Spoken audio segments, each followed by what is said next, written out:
Okay. Hi, everybody. I'm so glad you were able to come and join us. And Nathalia is from the Office of Support of the Austin Area HIV Planning Council, which, by the way, is such a great organization. I was there for a couple of years. She received her bachelor's in public health from the University of Texas. Go Horns. Um, no horns out there. Come on.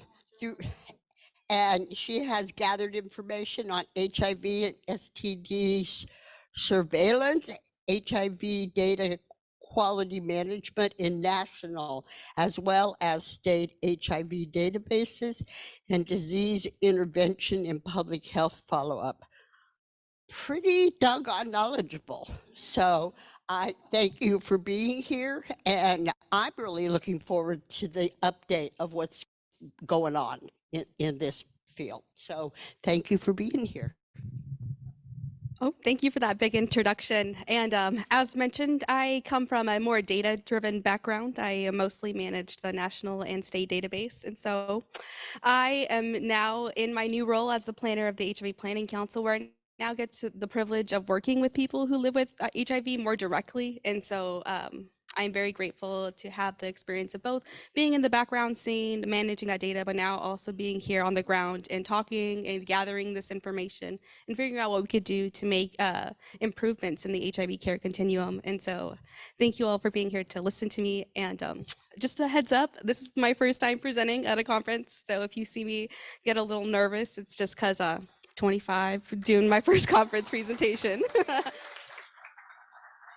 So thank you so much for having me today.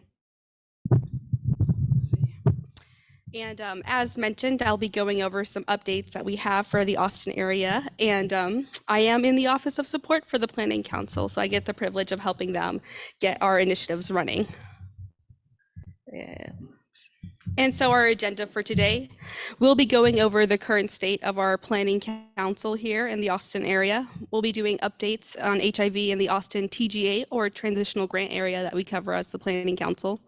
We'll also be doing our needs assessment activity updates here, doing some directive updates, which helps direct our Ryan White funds that we receive for Part A.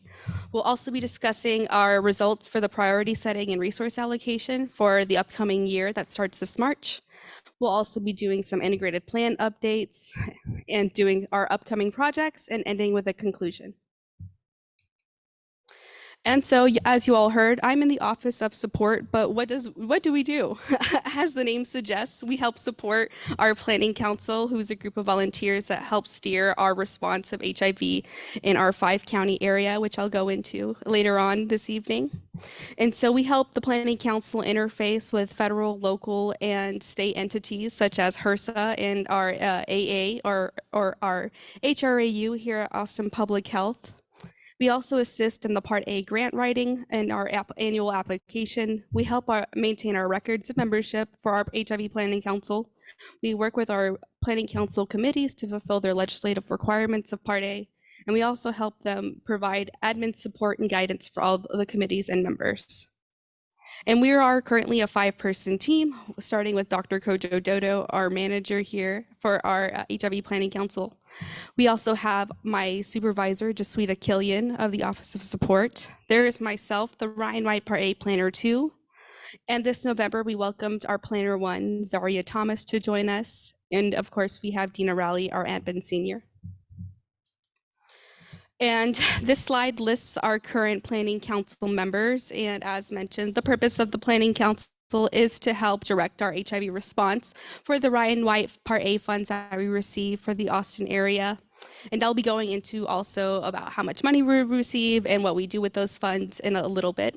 But these lovely people all take their time to help steer that response. And I'm very grateful for Cal Martin to be here as well today, as he spoke earlier this evening, and he's our upcoming chair for the fiscal year 24.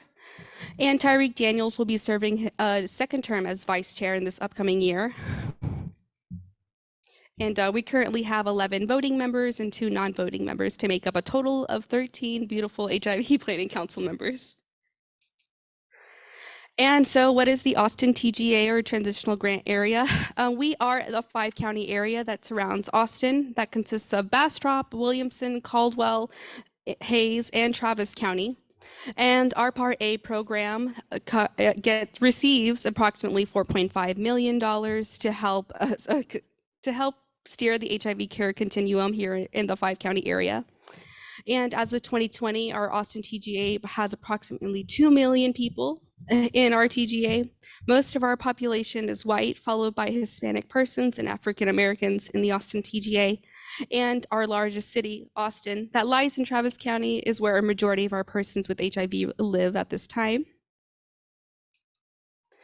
Regarding the state of the Austin TGA, this discusses how far along we've come with our 95, 95, 95 goals, as we're also aligned with Fast Track City and ending the epidemic of having 95% of persons with HIV being aware of their diagnosis, of which 95% are then treated for HIV, and then of which 95% achieve viral suppression with their diagnosis and treatment. And as of 2021, with data provided by the Texas Department of State Health Services, we are at 89% of persons with HIV having a diagnosis. 75% of people with a diagnosis are on ART or antiretroviral treatments. And 90% of those who are on ART and have a diagnosis are virally suppressed. And yes, certainly a cause for applause. And so going into more about the treatment cascade, we are estimating that there are 8,000 people living with HIV at this time. And we get that 8,000 estimate using some surveillance trends, some mathematical modeling, and some test data from our CD4 counts and viral loads that helps get us that 8,000 estimate. And in 2021, 7,000 of those 8,000 have a diagnosis with HIV, which gets us that 89% that I mentioned previously. And when we go into people on ART, we have 5,326 persons who are on ART with their diagnosis, which leads us to that 75% of diagnosed people with HIV on treatment. And for those who are on ART, 4,812 have achieved viral suppression. And so they're now undetectable and now having their treatment. And so it's great that we have 90% on ART and who are receiving their diagnosis. But on this slide, I also took the time to list the changes about when we're looking at maybe the total estimate of people with living with HIV and the total diagnosed. And so you can see how the percentage changes as we change the, I guess, total that we're looking at. But overall, I would say we're at a good state. We just need to improve the people who are getting treatment and get that viral suppression achieved. And so on the next slide, we're going to be looking at who is newly diagnosed. And so this slide goes over the trend of newly diagnosed people in the Austin TGA. And this figure shows that we have a normal spread or variance in the data, meaning there's nothing unusual. Everything looks about approximately normal. And so we are ending with 282 persons who were newly diagnosed in 2020. And so my next slide will be going further into those 282 on 2021. And looking further in those newly diagnosed persons, I broke it down by age and by the demographic information. And so on this slide, it shows that a majority of our persons living with HIV or newly diagnosed with HIV, are in the 25 to 34% age range, which is 43% of our pie right here. And then the yellow portion, or the 35 to 44 age range, makes up 24%, which are a large majority of our pie. But still looking at our older folks in the 45 to 54, 55 to 64, and 65 and older, when adding those percentages up, they still make up approximately 15% of our total pie. And so our older and aging folks are still getting diagnosed and still receiving their diagnosis and their older age or in the aging population. And so our aging population still makes up a significant portion of our pie. And so our priority populations for our HIV Planning Council are Latino men who sleep with men, Black men who sleep with men, Black women who sleep with men, and our trans persons of color. And this pie shows those demographic breakdowns from 2021 data that we have available. And so into my next slide, I'll be going into our total diagnosed persons and discussing that age breakdown. And so about half of the people diagnosed with HIV are between the ages of 35 and 54 as of 2021. And so this figure breaks down the total diagnosed persons living with HIV, where we have the 35 to 54 making up that gray and yellow box that we're looking at on this figure. And this figure also breaks it up from our largest county, where most people reside in Travis County, also comparing it to the Austin TGA. And so although Travis County makes up a significant portion, we still have persons who are living with HIV outside of Travis County, and our Planning Council has also made measures to address those, which I will be discussing further. And so let's go into more about our age groups over time. And so our 55 and older has shown, or older age groups have showed continued growth over time, and I'll be discussing a little bit about why that is. But this figure shows the trend of total diagnosed people with HIV since 2012 and up to our most current available data in 2021. And so when looking at the blue and green boxes that we have above, in 2012, there was only 754 persons that were in the 55 to 64 age range. And that number has more than doubled in 2021, where we have 1,500 persons approximately living with HIV with a diagnosis here in the Austin TGA. And for our 65 and older, that number has also tripled with 600 persons now living with HIV. And so due to the improvements of treatment and HIV care management, the outlook of living with HIV has significantly improved over the past 10 years. And while most cases get diagnosed in their younger age, people over 50 are acquiring HIV at increasing rates. And so in the next slide, I kind of want to discuss about maybe why that is. And so looking at the data that we have available, does our aging population have the same risk compared to younger persons? And the answer is yes. Overall, they do have the similar risks, but however, our aging population are typically diagnosed in their younger years. Aging persons are less likely to get tested. Signs of HIV can also be mistaken for the signs of normal aging. And many of our older folks may have comorbidities or signs of normal aging, which can also mask the signs of HIV. And as a continuous theme, our aging population still face the same struggles of stigma and access to healthcare. And so there's still a growing need to understand the barriers faced by our aging persons with HIV in Austin. And so to better understand these needs, our Planning Council conducts a needs assessment. And so we are now on a 3-year needs assessment cycle set by HRSA, and in our year 1 activities that were delayed due to COVID, but get to start up in 2022, we were able to perform an epidemiological profile, which shows the trends of the of data available for HIV. We did a system of care analysis, which goes over what we have available in the care continuum here in the Austin TGA. We also did a provider capacity and capability survey to better understand our subrecipients of the Part A grant. And we also did our needs assessment survey to better understand our persons who receive those Part A services. That was done also at our subrecipient offices and also done in the field to get an understanding about those who may have been lost to care or not currently in care. And that was completed in 2022, where we had 388 participants, and we currently have a presentation available with data trends. And right now we're still working on our year 1 report, which goes into our year 2 activities, where now we're doing a more qualitative, deeper dive of our needs assessment. And our needs assessment showed that our population's really needing access to dental care, access to medication coverage, and access to HIV care in general. And so in the year 3 or year 2, we will also be having our official needs assessment report coming out. And we also hope to do a literature review using current available data as we collaborate with our partners here who help end the epidemic here in the Austin TGA. And we will end our 3-year cycle with special studies in 2024.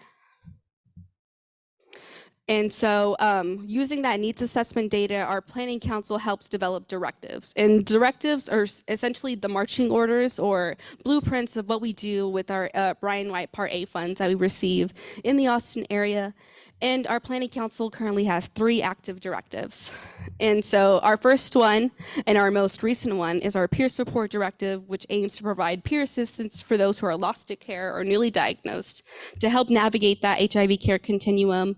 And this directive was created in 2021 and also had an added budget or a revised budget in September 2023. And so the revisions was that we increased the budget from approximately $200,000 to nearly $400,000 to help support our peer support program that we have available. And this budget uses funds from early intervention services or EIS, medical case management, and we also use the Minority AIDS Initiative funds that we receive here in the Austin TGA to help fund this directive. Another directive that we have, and that I talked a little bit earlier, is that we have our outpatient ambulatory health service directive. And this ensures that people outside of Travis County have access to clinical services in their area, whether that be a mobile clinic or what have you. And in October 2023, we made a small revision in the wording to help our subrecipients better interpret the guidelines of our directives to help make their work more powerful in their area, as we felt that some of the wording could be a little tricky. So we just made it more general so that our subrecipients can still use those funds effectively. And our oldest directive is our Affordable Care Act directive, where we have ensured that all uninsured clients receiving Part A and MAI services are assessed for the ACA or Affordable Care Act marketplace. And so these are the current directives that we have active at this time. And our directives usually come from our needs assessment data, and we usually create new directives around our priority setting and resource allocation season, which occurs around August through October. And so I'll be going now into more about what we do with priority setting and resource allocation of our Ryan White funds. And so PSRA, or priority setting and resource allocation, is a data-driven process that involves ranking the 28 service categories set by the Ryan White Part A program. And so we rank them by order of importance, or setting the priorities, aka priority setting, of what we want and where we want to guide our Ryan White Part A funds that we receive. And so our planning council also has legislative guidelines to ensure that our people on the planning council reflect the demographics of the local epidemic. We also have required membership categories that we fulfill. We also ensure that at least 33% of our voting members are unaligned or don't have a conflict of interest with our grant subrecipients. And we also ensure that our Part A grants are at least 75% funding core medical services and no more than 25 support services as set by HRSA, who manages and oversees the Ryan White Part A program. And some of our service categories are still important to us, but are unfunded due to the Ryan White program being a payer of last resort often. And so this slide lists the rankings that we have for the upcoming fiscal year that was set to start this March. And so our first and number 1 category ranked is HIPSCA, or Health Insurance Premium and Cost Sharing Assistance. And we're hoping to receive approximately $300,000 in the upcoming fiscal year. Medical case management is in second place with $600,000 in the upcoming fiscal year, and EIS, or early intervention services, are $200,000, and housing is fourth with $159,000, and fifth is our ADAP program, or AIDS Drug Assistance Program, with $1. And so a question that we always get asked is, why is ADAP $1? And so ADAP is $1 so that we can always be able to reallocate funds later on in our grant year should we have the funds available. And historically, the AIDS Drug Assistance Program is funded with Part B funds, and our planning council typically manages our Part A funds. And so Part B and the Texas HIV medical program also funds the ADAP program, but when we have the funds available, we will allocate to ADAP. And that is our rankings for the current fiscal year. And those who are blank or left black are because of they are using sources or funding sources from other available programs. And this is due to what I mentioned earlier of Ryan White Part A being the payer of last resort. And so using data and discussion with community, our planning council had set these priorities for our upcoming fiscal year. And so now we'll be going into our integrated plan, which is how we align ourselves with our partners here who aim to end the epidemic of HIV. And so our integrated plan received some feedback from HRSA in October of 2023. And the feedback we received is that we need more client input. Our people living with HIV and receive Ryan White Part A services, we need more client input from them. And so an upcoming project that I will be discussing is we hope to visit active cabs and caucuses that focus on assisting older persons with HIV and other cabs and caucuses available at our subrecipients to be able to find these groups of people that are already meeting where they are and be able to collect that data in a efficient manner, as opposed to creating our own group potentially, which is another proposed solution that we've been thinking of. But our overall goal is that we need to achieve more client input for people who receive these Part A services. An additional feedback that we received is that we need to address the Medicaid representative vacancy on our council to ensure that we meet all membership requirements that we have set. And our Medicaid category is the only category that we had that's left vacant at this time. But we've also spoken with the Texas Department of State Health Services to find a subject matter expert. And we've also developed a solution that maybe if we can't find a subject matter expert from this Medicaid office, maybe we can use someone from a federally qualified healthcare center who has a history of working with people who receive Medicaid and is knowledgeable in the program to fulfill that requirement. And our project officer from HRSA accepted that solution. And so another portion of our integrated plan is that we want to ensure that we are aligned with our persons who are also aimed to end the epidemic throughout the Austin area. And so we are aligning ourselves with the Commission on Aging, the LGBT Commission on Aging as well, the LGBT Quality of Life Commission, now our Fast Track Cities program, our Ending the Epidemic program, the State HIV Syndicate, and others such as the Public Health Commission. And so we want to align ourselves with these programs to ensure that we're coordinating our efforts for the Austin TGA on both a state, national, and international level. And so some upcoming projects that we have, as mentioned, we aim to get more client input from people living with HIV. And so we've proposed potentially creating a positive persons caucus, maybe to be more general, as opposed to just focusing on people who receive Ryan White Part A services as a potential idea. Another upcoming project that we received this fall is a stigma index project in collaboration with Fast Track Cities that was proposed to us by their social determinants of health work group in Fast Track Cities. Our HIV Planning Council is discussing about where we would like to assign this project within our committees this upcoming January, as we are currently in a little break in Planning Council matters right now. And another project we aim to achieve is we would like to meet with our existing subrecipient groups, which are those caucuses and cabs that we found from our 8 grant subrecipients. And we found that 6 out of 8 of our grant subrecipients have some form of a caucus or cab or consumer interest group. And so it's great that we found these groups who are already actively meeting. And so we would like to meet with these active groups with agendas and discussing our service categories and discussing the barriers to care or the barriers to within the service category itself to be able to improve the HIV care continuum. And we would like to be able to compensate these individuals for their time. And so another upcoming project is that we would like to host an HIV and aging seminar with a subject matter expert to our HIV Planning Council. And originally we did have a seminar scheduled this October, but due to some scheduling conflicts with our subject matter expert, we had to delay our presentation. But we do have it on our upcoming schedule for the upcoming fiscal year in January. And so another upcoming project is just creating consistent partnership with our partners who also hope to end the epidemic here in the Austin area.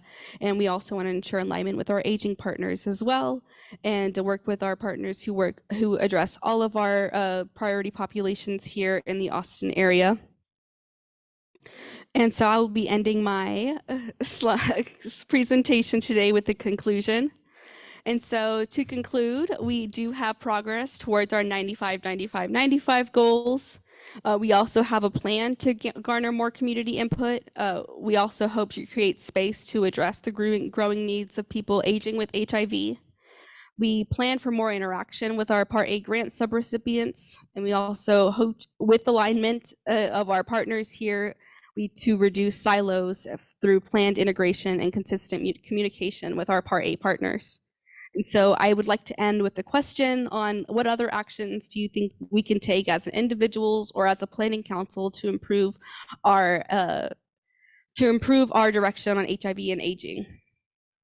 And so I'd like to end with a thank you. And so thank you all for listening to me today. Thank you so much, Nathalia. We've got about 5 minutes. Does anybody have any questions or any suggestions that they would like to add on things that could help in the planning on this level? I love that y'all are wanting to do more in the aging space. I think that is fabulous. And, you know, the numbers look much better than they used to, don't they? Yeah, so that's very exciting. I like that a lot. All right. Nathalia, thank you so very much. You did an amazing job. Thank you all. Thank you, thank you, thank you.